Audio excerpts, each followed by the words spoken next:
The top 10 rock albums of 1989. Number 10, Lenny Kravitz, Let Love Rule. Grade, B-.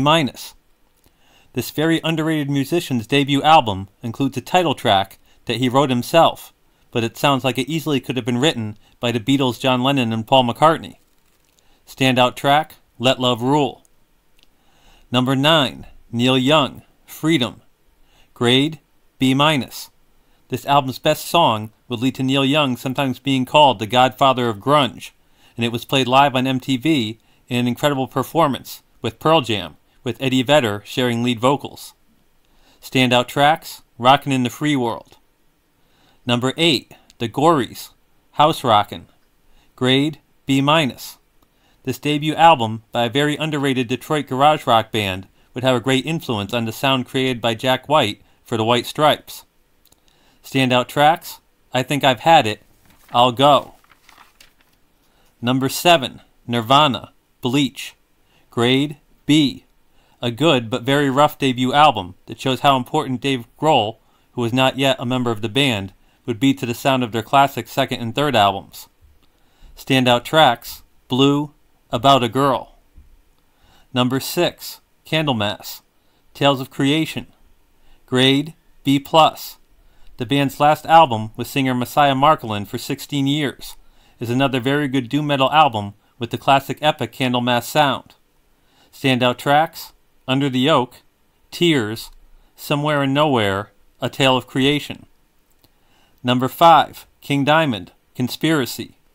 Grade, B+. Another very good horror-themed concept album that is a sequel that continues the story from the previous album Them. Every song must be listened to hear the whole story. Number 4, Aerosmith, Pump. Grade, B+. Similar in sound to their previous album, it also doesn't quite match up to their peak in the 1970s, but it is another good 1980s rock album.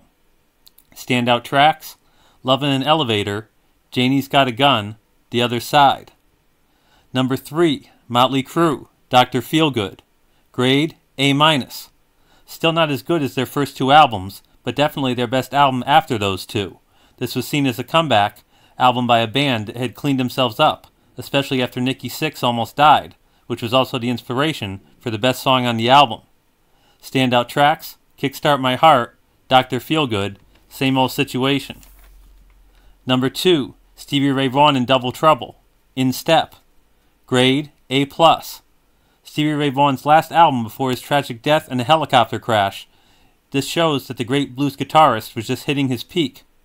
On an album where his original songs were just as good as his always excellent blues covers, this time of songs by Buddy Guy and Howlin' Wolf. Standout tracks, House is Rockin', Crossfire, Tightrope, Let Me Love You Baby, Leave My Girl Alone, Love Me Darlin'. Number 1, Soundgarden, Louder Than Love. Grade, A+. This album isn't quite as good as Bad Motorfinger and Super Unknown, but it is an absolute classic in its own right, with Chris Cornell already at his peak as one of the greatest rock vocalists ever and coming into his own as a songwriter, especially on the song Hands All Over. Standout tracks, Hands All Over, Ugly Truth, Gun, Power Trip, Loud Love, Uncovered.